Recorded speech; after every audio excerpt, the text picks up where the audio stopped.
Yo, what up? It's Max. It's RJ. And you're listening to Streaming Cassettes on Wingman of the Year. RJ, I know we've been saying it the last week. We've been coming out with bangers lately with interviews, but this one I think might top it all. This one I'm very excited for. On the other screen over there is Mike from the awesome metalcore band from Convictions. Yo, what up? How's it going? What up? Good. Thank you for being on, by the way. Yeah. I appreciate it. I'm happy to be here. Of course. So RJ kind of was the one that led this charge to get this interview, along with reach out to other people, and this was really cool and receptive. But what's kind of the backstory that you decided to reach out to Mike? Mike and I talked maybe like a year ago. I was trying to get writing out there, and he gave me great advice. It's still a struggle to get the writing out, but I do appreciate what he said. And then I saw them on TikTok maybe like a month ago, and these guys are so good. And it kind of like I had like a eureka. I'm like, I gotta hit them up. I want to see what they're doing. And then Mike's just like, yeah, let's do it. And I gotta give it to him. Super down to earth, super nice guy. And I'm glad we got to do this. Heck yeah, that's super cool. That's funny you mentioned TikTok, because we've been brainstorming on getting out there more and connecting more with the audience, and TikTok is blowing up. I was not a fan of it at first, but I got caught up in it. TikTok's cool. Yeah, I mean, I don't know if I said in one of your comments on TikTok, I'm like, I have a feeling this year or next year you guys are gonna just boom. I hope it happens, because your guys' music is so good and so underrated. Thank you. Yeah, I really hope so. That'd be cool. Yeah, anything would help really, as far as exposure, getting out there. We're doing everything we can on our end, but I'm happy to be here and doing stuff like this. This is really cool. Yeah, definitely. I think what's interesting, one thing to add on TikTok is I feel like when you first try the app, like you said, it's just weird. Like you see teenagers dancing and stuff. And then as you kind of dive in and like more things and watch longer videos, it kind of hits your algorithm the way you like it. And you almost can find a community within the platform that's really unique, unlike any other platform right now, social media wise. Yeah, I definitely agree. I had that same experience too. I was seeing cringy videos and stuff like that, or what appeared to be a younger audience, which it definitely hits down on. But yeah, something with the algorithms, there's sub communities in it. And we when we first came into it, Josh had mentioned, he runs the TikTok for us. He was saying there's really not a lot of metalcore bands out there, but I think a lot of people would like us on there. A lot of people don't even know about this kind of music, especially a younger audience. So he's like, I'm just going to try it. I'm going to go hard. And yeah, it's definitely picked up a lot of traction. And what's funny is some of the bands that we look up to that are much bigger than us, their TikTok numbers are not even close to where we're at. Cause it's just I think we're starting to beat a lot of these bands to the punch and hopefully keep the momentum. But yeah, overall, I think it's going to be more, you're going to see a lot more bands, obviously, and it's going to be picking up more. Right. Yeah, I hope so. I mean, the head start definitely helps. Yeah. Yeah. So I think we want to dive in. What's kind of the backstory to Convictions and sort of your involvement as music overall?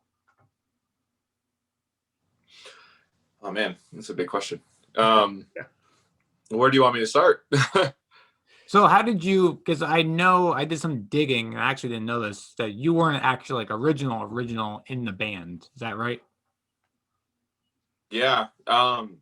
So Convictions had put out a full length, well, I guess it would be a longer EP in 2012 called I Am Nothing. And that had another vocalist on there. His name's Dan Gardner, super cool guy. He was their front man for about, I guess since the beginning of that band. And before I was approached, they were actually considering abandoning Convictions and starting a whole new project. But when they approached me, they kind of brought two options. They're like, hey, like, a little bit of backstory to that. Zach and I had known each other from years before, because our local bands would play together. He was in a band called Run Into the Shadows. And at one point I even auditioned for that band. I didn't get it.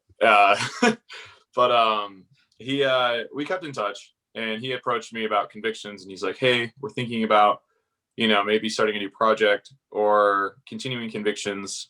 And I had, at that point, had already established my relationship with God and decided, I would like to pursue Christian music, and metal obviously is like so important to me, and I scream, and that's what I do. So like, it just seemed like it would make sense to continue Conviction since they already established, and had already done a national tour at that point. So I was like, well, let's just keep it moving, and I'll add everything I can, and hopefully we can keep the identity of the band, but also I'm going to add everything I can and not try and emulate Dan.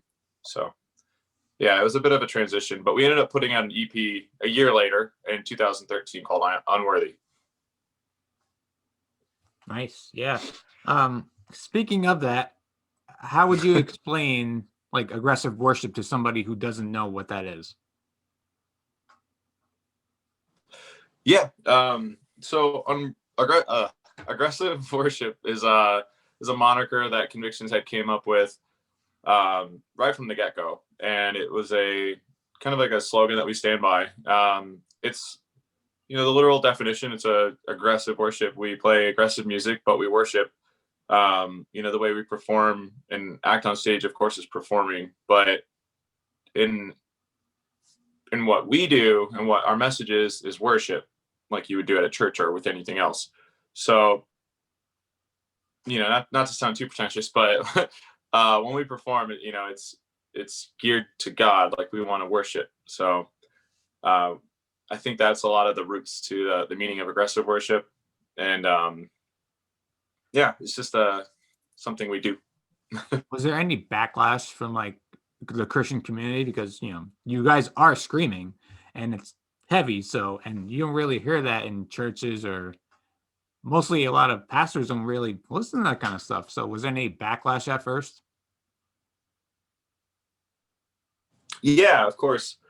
A little bit of both sides. We do run into a lot of really uptight Christians that I would argue are even Christian at all. But that can't quite see past maybe their upbringing or the way they view God and worship. And there's a lot of people, even like TikTok, like we're talking about, we get tons of comments on TikTok like, this sounds like devil music, there's no way, this is violent and sounds negative and all these things.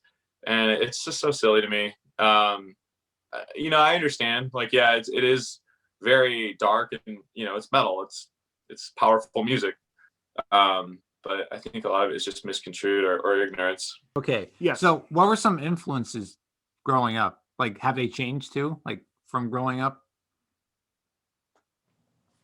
Well, when I was I guess getting into heavier music, I didn't really even know it existed really outside of like what I saw on MTV. But I'd always favored like alternative music. Like my dad got me really into like Nirvana and The Offspring at a really early age. From there, it spanned into new metal, in the early 2000s. Love Limp Bizkit. I love POD. I love Slipknot is still like my favorite band. Those like new metal MTV2 Headbangers Ball era styles of music definitely got me segued into what would eventually be metalcore, As Lay Dying and Atreyu and Haste the Day. And then from there, kind of finding my path with God was some of those like older Face Down records and solid state bands, Haste the Day and oh my God, there's so many. But yeah, definitely a lot of those older bands are definitely a big influence on me for sure. So you said Slipknot in there. To go back to like the Christian realm, like why do so many Christians see that as like evil? even though like, you know, we're not trying to be like, yeah, Slipknot all the way. It's like they do something for us. And like, why do you think so many Christians are like that sometimes? Well, you know, with Slipknot, they're obviously like a theatrical band, and it's a lot of like shock rock things. So yeah, there's so many dark elements. There's, you know, they say 666 in one of their songs, but like the meaning of that, the heretic anthem is, you perceive me a certain way and I'm just going to play that role. But in reality, I'm not that person. I'm not that monster. I'm not that ideal that you see for me. And I think that's so punk rock, like with Christianity. Like I might be in a metal band and I might be screaming and looking very demonic or scary or whatever if you don't understand. But in reality, I'm trying to portray a positive, you know, hopeful message. So I think that's really cool. And that alternative, you know, against the grain aspect of heavy music is so cool to me. Like I'm not going to abandon that just because they might not be Christian. That would be counterproductive and being a follower of Christ if I'm going to deny somebody just because they're different. Exactly. Yeah. That's a cool point. Yeah. So you have a new song coming out next week. So what is like the band's like writing process? Do you bring something? Does, you know, Zach bring something? Like, how does that happen? So with the newer material, we have a really different writing process. We all moved across the country. Each member lives in a different state now. I'm still here in Ohio. Josh is in Indiana. He would be the primary writer. And then Zach, our drummer, he lives in Colorado. And then our new bass player and singer, Dan, lives in Arizona. So we're all over the place. So digitally is the only way we can communicate musically right now. So Josh he does all the compositions for us and he'll demo his music. From there, he'll send it to me. And then him and I will help develop the mood and atmosphere behind the message we're trying to portray. Because typically what I'll do is say, hey, Josh, I had this new idea for a song. I want to write about this topic. And then from there, they'll be like, ooh, that's really moody and dark. And I really want to try and put some sludgy doom. You know, I want people to feel this. I want my guitar and riff to make them feel this. This is why I'm playing this. So it makes sense sonically. And working with Andrew Wade, our new producer, has definitely brought that out in us. He really challenged us when we went and recorded our last single, Hurricane. It was our first time working with him, and we would bring him material and he'd be like, that sounds cool, but what does that mean? What is that? Like, why are you playing that riff? Like, what does that make you feel besides cool, you know, or angry? You need to feel something with this. Like, you know, you need to communicate that soul and heart of the lyrics into your, you know, your music. So everything has changed since working with him. Josh and I have been approaching our demoing totally different, really trying to think out the mood and atmosphere to convey those messages of the song. So everything is just emailing and FaceTiming like we're doing now. And from there, take the demo, take it to the studio. That's awesome that like a certain producer can be like, why would you do that? Why would you think about this? It's so cool how like different producers bring something different every time. Oh yeah. Yeah, it was a game changer for sure. I think it really changed the way we like view music entirely. It was a profound experience for sure. What would you say is like the most personal song you guys ever wrote? Well, it'd be different for everyone. Because our back catalog is pretty much written from personal perspectives. So like me writing about a breakup, or me writing about my brother and how he's not a believer, and my struggle finding peace in that. Like maybe he'll die and I won't see him, you know, like in heaven. Like that's very personal to me and that matters a lot to me. But then there's songs like Awaiting a Reply. From the first demo or EP they did, it has to do with ex-member of Zach's old band passing away, and him with like awaiting his reply, like an open letter. So that obviously means so much to him. It's different for everybody. Luckily with our new release coming up, I would say each member has like their own like personal song on there, which is really cool. That's awesome. That's pretty sweet. The one that really got me, I mean, I would say Voices is probably my favorite, but the one that really like kind of gets the thing in your throat like choked up was The Kidney. Oh wow. Yeah. Okay. It was because I discovered you guys at a weird time. Like my fiance's brother had brain aneurysm and actually died from it. And I was going through your catalog and that song came on. I was like, holy crap, this is like in the moment right now. It was amazing how that song just popped on. Wow. I'm really sorry to hear that, by the way. Yeah. It's really interesting. Like certain songs will have, like a different meaning or impact on their lives that we don't even know about like that. Like that's really, really cool to hear from you. So I appreciate that. Yeah.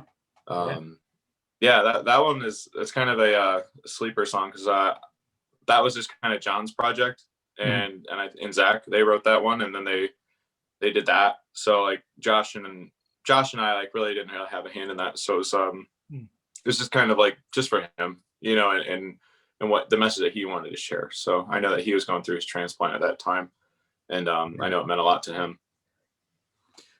What are some songs that, since you said different members are contributing, what was some ones that you maybe led the charge or had kind of a mold in the concept of the track? That's a good question. I know like every release I definitely play a major role as far as conceptualizing the direction of most of these songs. Right. Not every song, but not to take all the credit. Each member definitely contributes. Like we all have a hand in the lyrics, and there's been songs, especially on Hope for the Broken, where we all sat at a round table, and it was like, "What do you think of this? What do you think of this? Oh, that's good. That's not good. Let's like everybody's playing off each other. It's all hands on deck for lyrics." But I guess the last song that I would really say I had a big hand in, I guess most recently was Hurricane. That was also group effort, not taking full credit for that. That's obviously Andrew Wade, a new producer in the band. Oh, for sure. Conceptually, I wanted to do an interview with our friend Ray, who was filling in for us on bass. He had shared some personal stories about how he was struggling with the loss of his mother and substance abuse pills and stuff like that. So I definitely wanted to try and write from another person's perspective. So I wanted to take the reins on that one for sure. Well, that's really cool to hear that, as far as you can kind of relate to a band member and then maybe look at your perspective on what happened in that personal, situation for that person. Yeah, it's definitely a new challenge for me. Like I said earlier, with the back catalog, it's mostly written from personal stories and experiences that I've had or another member, and we can kind of have them on site. But all the new material going forward, little spoiler there, is written from other people's perspectives, and then us trying to retell their story, with as much responsibility, and care as we can. But a lot of research and interviewing, phone calls, any bit of information that we could get a hold of helped. And we did a lot of homework for this new project. Right. How is it like losing members? 'Cause I know John was in the band for a while and he recently left, right? Like a couple of years ago. How do you guys deal with that? Like, how is it like? Is it like, oh, now John's gone, now I gotta get a new lead singer? How's that like? How's the vibe when that kind of stuff happens? Yeah, that's it sucks. It sucks. Like, I'm not gonna try and butter it up. It's really hard, especially somebody like John, who played a really big role in the band. Singing as his voice, like especially clean vocals, like people understand what he's saying most of the time. It was pretty difficult. It was literally right after we had finished recording Hope for the Broken, so it was like we couldn't even tour with him like after that record. So it was a really, really low point for the band. And my goal is to kind of catch everyone up to speed on where we've been since 2018, because that's when that record came out, when John had stepped down to focus on his health, his kidney health, and in his career. So it was a really low spot. We tried not to go public with it, because we had to publicly look like we had it all together after we put this record out. It's like, guys, new music, Convictions, like, check it out. And then it was like, in reality, we're like, we got a new guy. Like, are people going to be okay with this new guy? Like, is he going to sound like John? Should we find somebody who sounds like John? Like, there was so much like back and forth on how to handle this. So yeah, it took us a couple of years to, tour, stay, financially stable, to stay motivated. We lost quite a bit in that process, finding losing management, our agent. We decided to leave our label. So we had to buy out of that. We really just started from the ground up. So everything you're going to hear going forward after Hurricane is like all revamped, new direction, we're hungry now. Like, we got a lot to prove, so you'll hear it. It was tough. It's interesting how there is like that layer of different elements from, maybe like you said, like the logistical standpoint of a band, especially with like a changing of guard, but also like different, whether it be management, agents. I have a younger brother that's kind of stuff in electronic, and he'll tell me similar stories of stuff he's been through. And it does seem to be that it transcends different industries, and it's kind of interesting to hear that perspective, but you can still grow from it. Oh yeah. No, definitely. Now that there's, the four of us, and we have an established new lineup, and we're all like older now. We're working with, the best producer we can. It's like, there's no other hands in the pot. It's just like, it's just us, and we have full control, and we've had so much time to put this together, thanks to 2020, COVID. But yeah. We had a lot of time to do our homework and really see a new vision for the band, and we could contribute our own money. So we spent a lot of money. And so it's gonna be good. I'm happy about it. But yeah, there's definitely a big transitional period. Yeah, I bet. To put in perspective, how is John? Is he doing okay?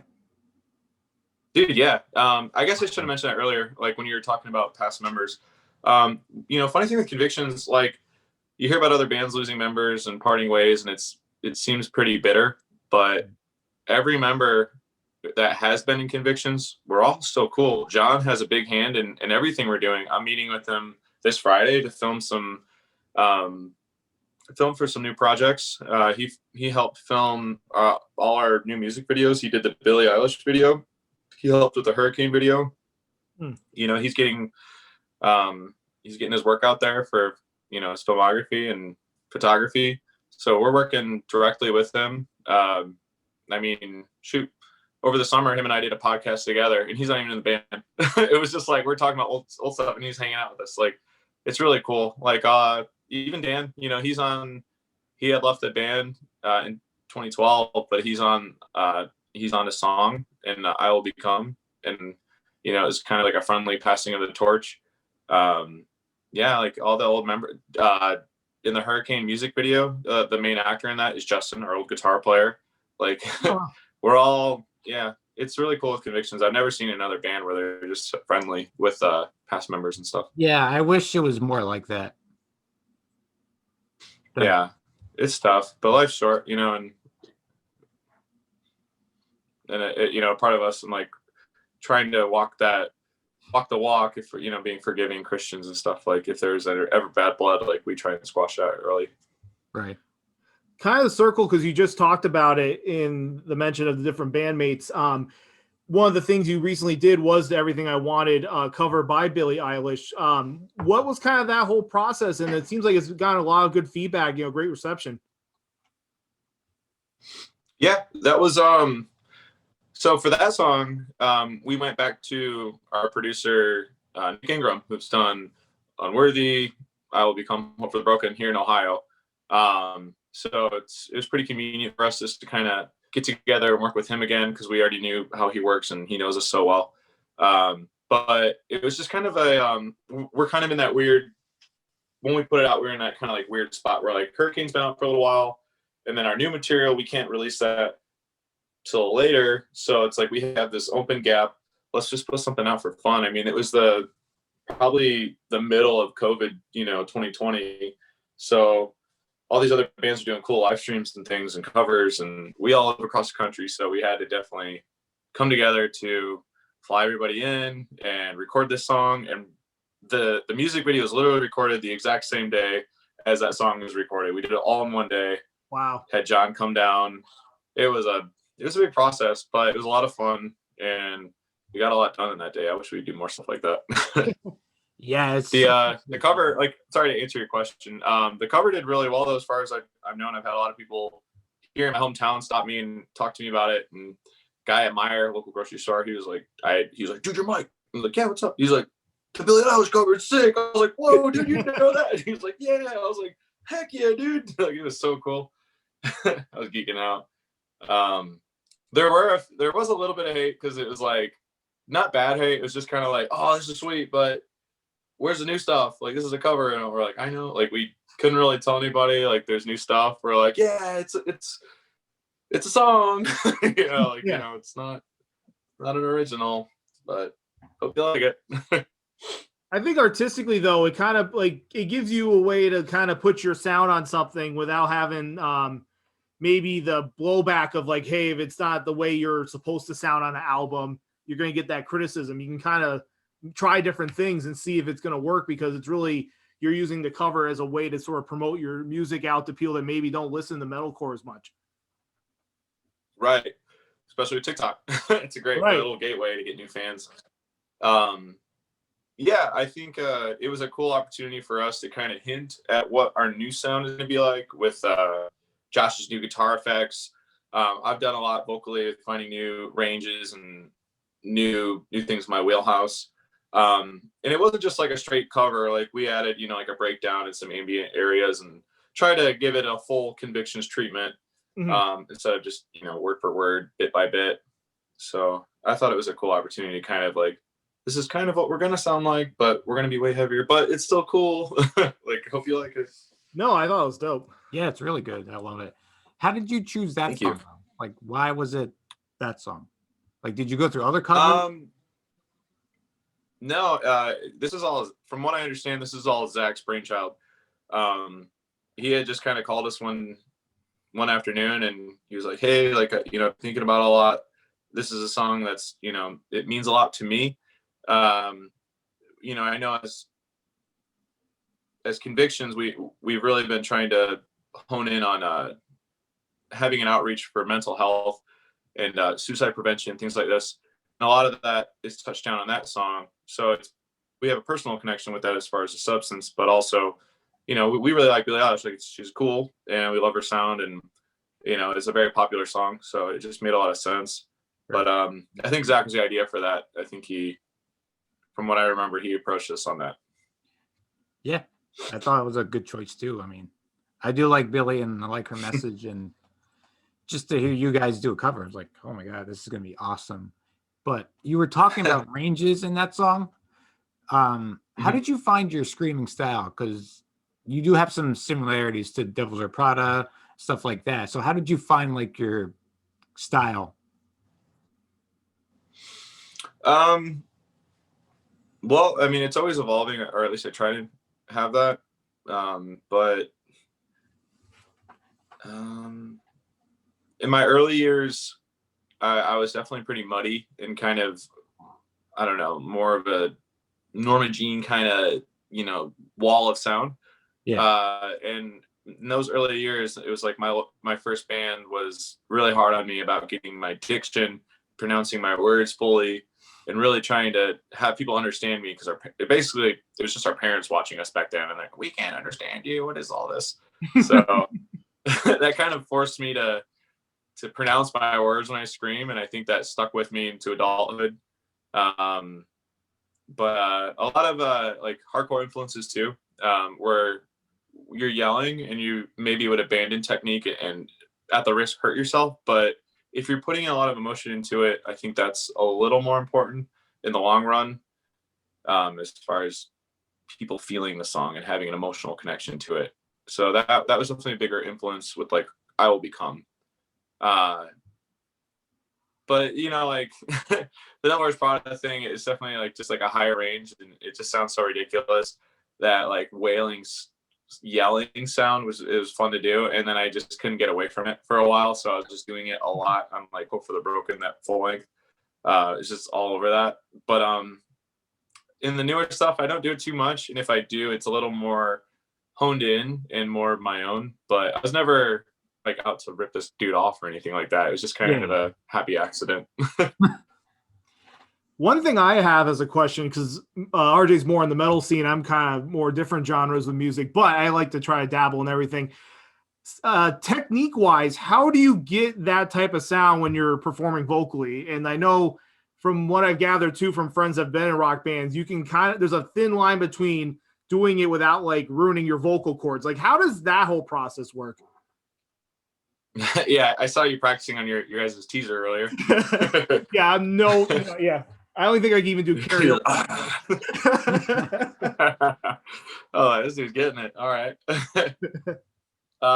Yeah, there's a lot of like proper technique to do. And you can find that all over YouTube. Me, I've been really bad about it. Like all I really cared about was like getting like good tone and aggression and emotion, and a bad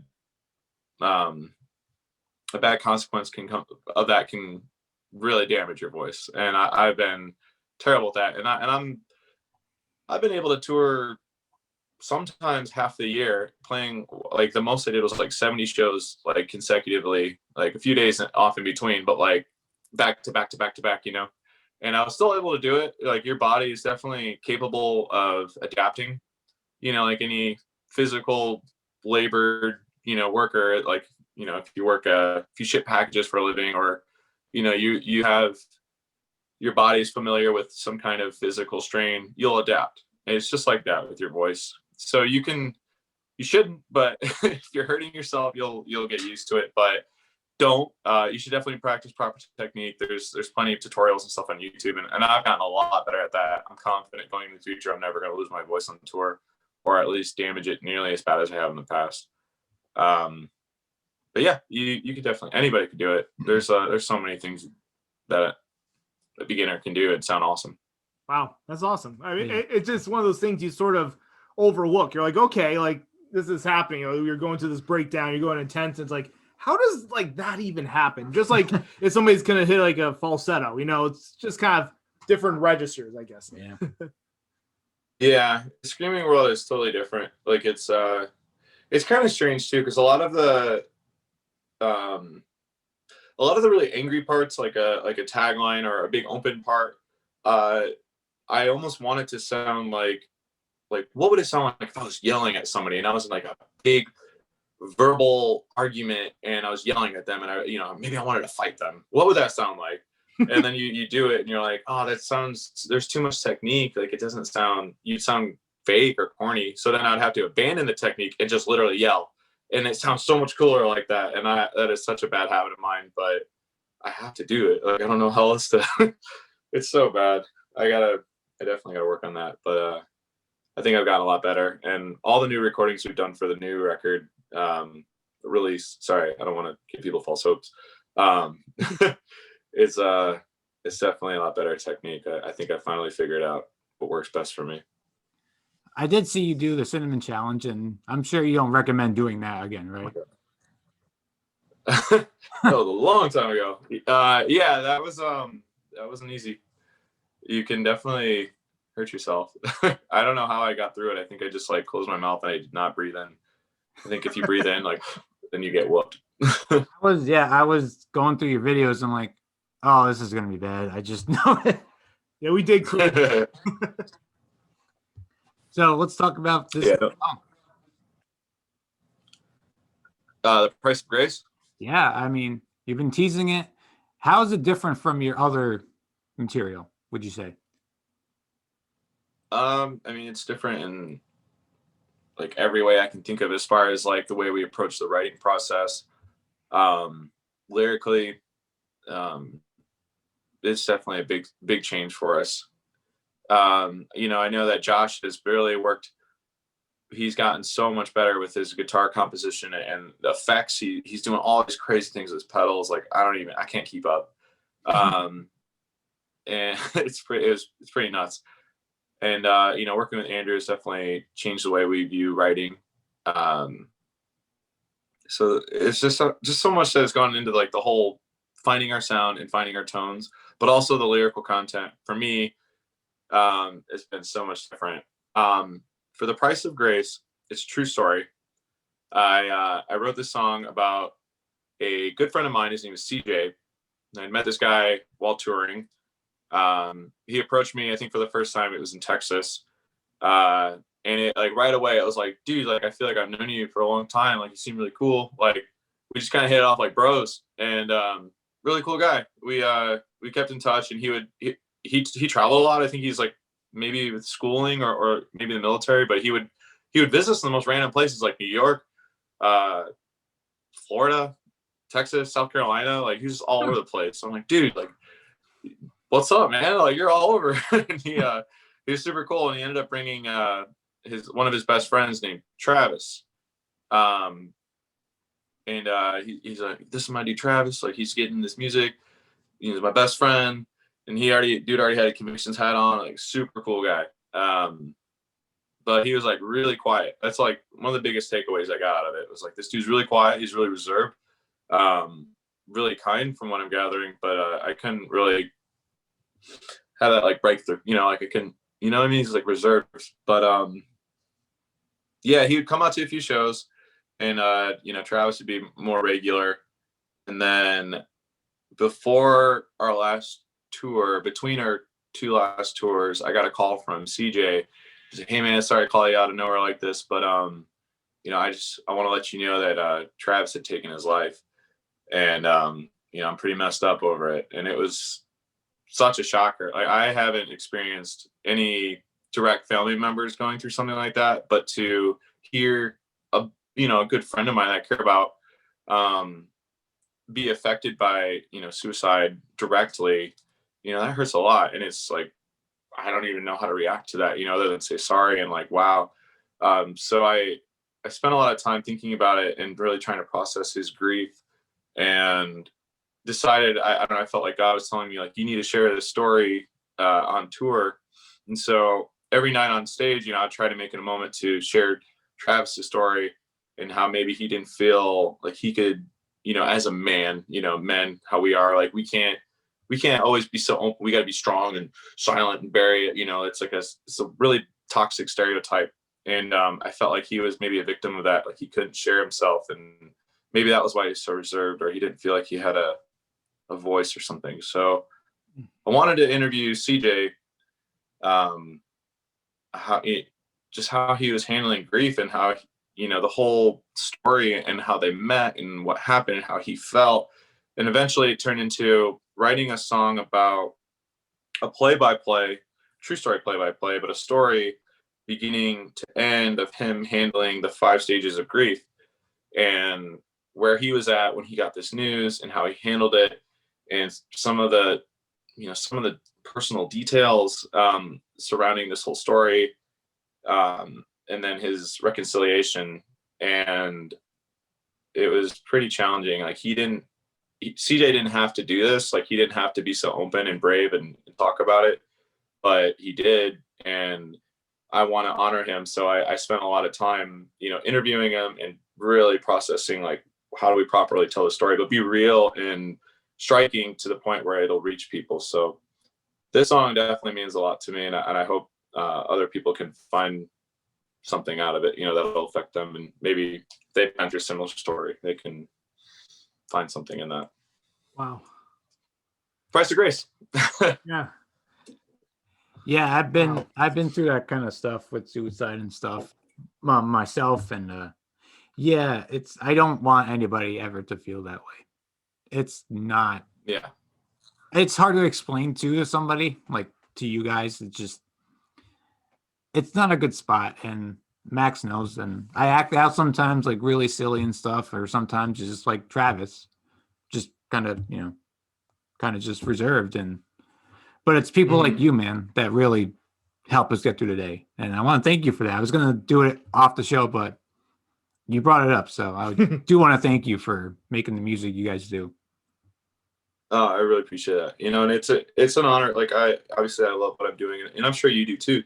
Doing podcasting and having a voice publicly. But I think I feel like there's a lot of responsibility and doing good with it, and I want to tell other people's stories, and that's the whole driving force of our new release coming up is telling other people's true stories and hopefully finding an audience for those stories to hopefully help people. And that's all we want to do.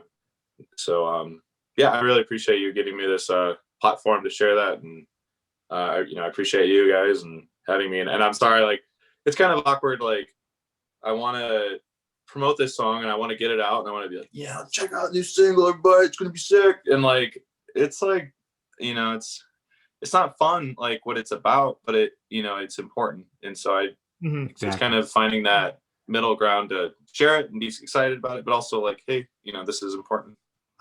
So I have a little thing that I do towards the end of interviews. I'm kind of trying it out. I have like 3 big questions. So far they've been doing well, so we'll see how it goes. What would you say would be the hardest thing about being in a band or being a musician? Like, you were talking about agents and managers, and I know your van got stolen a few years ago. So what would you say is the hardest thing? I mean, with as far as like business things, like that stuff's gonna happen with every man, or person with their jobs. So that's not really, I mean, that stuff definitely sucks and it takes a blow, but I think the hardest part is just staying motivated. You got, especially with a band, you got other guys, that are involved and they want to keep it going or they don't want to keep it going. So it's just trying to find that motivation and, inspiration to keep the machine moving. I think that's probably the hardest part. But for us, like, I'm blessed, like being in a band with such like-minded, awesome guys. But I would say that's probably the kill factor for a lot of bands is probably just like, Ted down the road, he was playing bass, but now he wants to be an entrepreneur, so he's out, like stuff like that. I think that's everyone, you got other minds, and staying motivated and on the same page is probably the hardest part, but I think we've been really good about that. Yeah, I'm sure that's pretty hard. And especially when, like, I read the story about the Like Watts the Flame store where you guys took every precaution to secure the van and somehow it just got stolen. Yeah, it just took one time because we had this rule, like one person should always sleep in the van if we stay at a friend's house or in a hotel. But that one time, that's all it took. We were in Texas. We were playing that same Texas festival I had met CJ at. It was what's that called? South by So What Fest. And the Air Hog Stadium. We're playing a baseball stadium. It was incredible. This is the best day ever. We had our girlfriends fly out, and it was just like this big, like, we made it moment. And then we're going on tour with like Moss of Flames, like a couple days after. Like, it was like, we're moving, man. Like, this is great. So I think it was Tom. I think our parents had chipped in to like help us with hotels and just kind of give us a place to stay before we go off. And that's something we never stay in hotels. Like, it's so rare. We always sleep in the van. And they took all the precautions, locked everything, parked right by the lobby. If you back a trailer to a wall, the trailer hitch, not the hitch, the trailer door cannot open, right? So like nobody can open it because it's wedged in the wall. They can't get inside. So that's what we did. But the guys that broke in just decided to take the whole window off. They just literally pulled it off the van, the side window, and got in. And yeah, I woke up next day and I got asked to step into one of the rooms. They're like, hey, we got to talk to you. And they told us, and I thought they were joking. And it took me a hot minute to really process, like, this is really happening. It really is stolen. So it was pretty unbelievable. We were stranded there for a long time, at least a week. Wow. And the hotel staff, they were terrible to us. They were like, sorry. And we're like, well, aren't you guys going to help us? Like, can you give us a place to stay? They're like, oh, we'll give you like a night or two. And then you're either paying for rooms or you're out. And we're like, our van and trailer got stolen right in front of your hotel, and you have security and cameras. Like, you can't help us. They're like, no. It was awful. Man. It was terrible. That was a bad time. But God is good. The police found our van and trailer. Everything was still inside. The only thing is that the people that broke in, they must have got scared, and they abandoned our van and trailer at a Walmart, and they tore off the dash and did some hot wiring, so that really messed up the front end. So with most of the donation money that was GoFunded to us, went right back into the repairing and then covering some of the costs for like hotels and stuff like that. It was pretty crazy how everything panned out, but we were able to get it repaired. And I think we only missed like 3 or 4 shows of that like Moss tour, which is still like one of the biggest tours we've been on. So it was an adventure. Wow, I bet. Wow, that's crazy. What would you say is one thing people don't think about when being in a band or just being a solo musician? Like, what's the one thing people don't really think about? I would say for like the general public, it's definitely a big misconception of like rock star lifestyles and stuff like that. Like, they don't realize like how rough it is. Like, we're sleeping in a van every night, not showering most of the week. We're lucky if we get 1 shower a week. Like, that's ideal. Scrounging for food, begging for food. Like, and by begging, I mean like calling Chipotle's and be like, hey, like Chipotle does sometimes they'll donate food to touring bands sometimes. Oh, that's so cool. Like begging for, yeah, it is when it works. Yeah. But yeah, like scrounging for food, begging, Chipotle, sometimes Chick-fil-A have been cool to us. Trying to save money any way we can, because a lot of what we make goes right back in the gas tank, or covering costs and stuff like that. So it's a lot of really rough living. And I still hear about all the time, like, oh, you guys are going to San Diego, you're going to Washington, you're going all these cool places. Like, what was it like? What did you see? And I'm like, we are living in a venue or living in the van. There's not a lot of like sightseeing and fun stuff. It's about the process. Yeah, like everyone's like, oh, you must have saw this and went there. And I'm like, no, dude, I drove by that. Like, that's about as good as it gets. Mm-hmm. It's pretty rare we get to like enjoy it, and it's not a vacation. It's it's work. I try to treat it like work. Saying on time and like you would at your normal jobs. Right. Yeah. I went through your Facebook, and you guys must do some physical shows. I mean, there's a picture of you, I think, giving back to the crowd, and your hands like this, and you look wiped. I mean, it's just overwhelming sometimes, just doing the day to day. Like it's I think partially it's by choice. Like, not to get like too philosophical or weird, but like, I think when you're performing, this is the one thing one of the only things I think about is like, I just want to perform. I just want to be here. This is my moment. I want this one thing. This is all I've thought about while I was sitting in class as a kid. It's like all I think. It's the first thing I think about in the morning and before I go to bed. Like, I want to be on stage. I want to perform.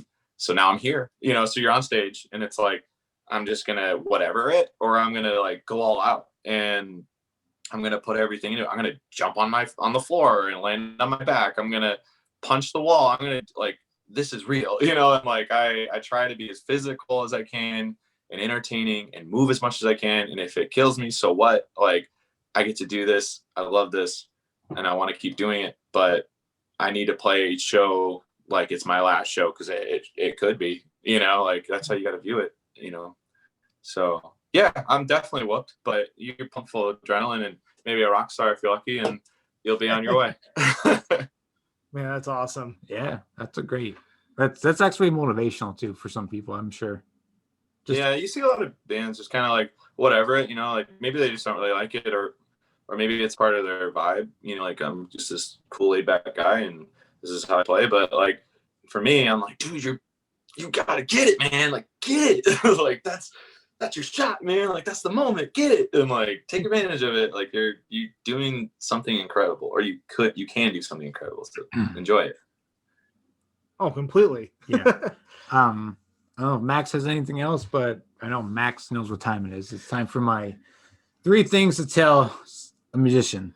Yeah, so I think that's that, and just kind of finding where people can find your content. But yeah, play it out. Yeah. RJ. So Mike, if somebody comes up to you who's like maybe teenager, maybe even in his 30s, he's like, man, I want to pick up a guitar. I want to play drums. I want to scream. What are 3 things you would tell them? That's a good question. 3 things I would tell them? Yeah, or like advice. Well, it'd probably be questions like, why are you doing it? You know, are you just want to scream and you want to yell at somebody? Like, you want to look cool? Like, what do you want to do with that? You know, like, do you want to change the world? You know, like, do you want to deliver an amazing like, you really got to get into the psyche of it. Like, why are you doing it? And I think once you understand why you're doing it, the rest should pretty much follow. If follow easily. Like, what are you willing to give up? How far are you really willing to go? And what are you going to contribute? What are you going to bring to the table? Like, are you going to be, bringing a message, or are you going to be, offering some amazing technique that's going to revolutionize guitar playing? Or, what are you going to bring to the table and contribute? Because you must do something. That's the like really big things that I think every musician should look at, is like why they're doing, what do they want to do with it, and how far they're willing to go. I gotta say that's probably the best answer we had for that question. And I like that they're questions and not statements. Exactly. Yeah, that was pretty cool, because everybody was like, patience and make sure you have your finances, and you're just like, well, why? Why would you want the bass? Yeah, because somebody's like, I don't know why I'm doing this, and it's like everything's gonna fall apart. Exactly. I get that. Yeah. Awesome. This has been great. How can people learn more about yourself personally, about Convictions as a whole? What's kind of the best way to get in contact with you guys or get to know more of your music? Yeah. So if you're on any social media, we should have a link in our bio. It's I think they call it a link tree. Yep. All you gotta do is click. You just gotta click that, and it'll lead you wherever you need to go. You want music videos, you want merchandise, you want to pre-order something, you want to get involved. It's all in the link tree bio. That would be your fastest way to get involved. Instagram, TikTok, YouTube, you name it, we're on it. Sweet deal. Good. Yeah, and merch is big now. I always tell Max, merch, buy some merch, because $20 can help you guys so much. Oh my gosh, yes. Since we're not playing shows, so any bit helps. No, especially respect the merch. We do some here on our podcast, so I totally understand. Heck yeah. It helps a lot. Everybody needs clothes. Exactly. Well, this was awesome. I appreciate you coming on today. Yeah. Thank you for having me. It was a lot of fun. Of course. And as always, people, if you're watching, I know Friday single comes out. If you're watching this, it'll be out Monday, Tuesday, this show. So definitely go and check out the song and download it. Great message. And what is the pre-save? Explain that for people before we sign off. Sure. So this is exclusively with Spotify. So I apologize if you have Apple Music. We've been getting a lot of messages about Apple Music, but we are taking Spotify pre-saves. So if you click a link that we'll provide, it'll automatically get you to pre-save our new single, The Price of Grace. And by doing that, it helps us out a lot because it'll put the song on your radar and hopefully listen to it, and it'll help us reach more people with Spotify's algorithm, as well as iTunes and any others. I feel like they're all kind of some way connected. So if you listen to it, it helps us a lot. Perfect. Yeah. Well, awesome. We'll stay on for some post game, but as always, guys, you can always check us out on wingmanoftheyear.com. You can get blogs, you can show, you can get merch, you know, the whole nine. YouTube, we got everything uploaded. I just did some not album art, or like YouTube thumbnails. Just did that. So loving it. Just getting things all cleaned up. But as always, thank you so much for coming on today. And this is Streaming Cassettes signing out. Peace.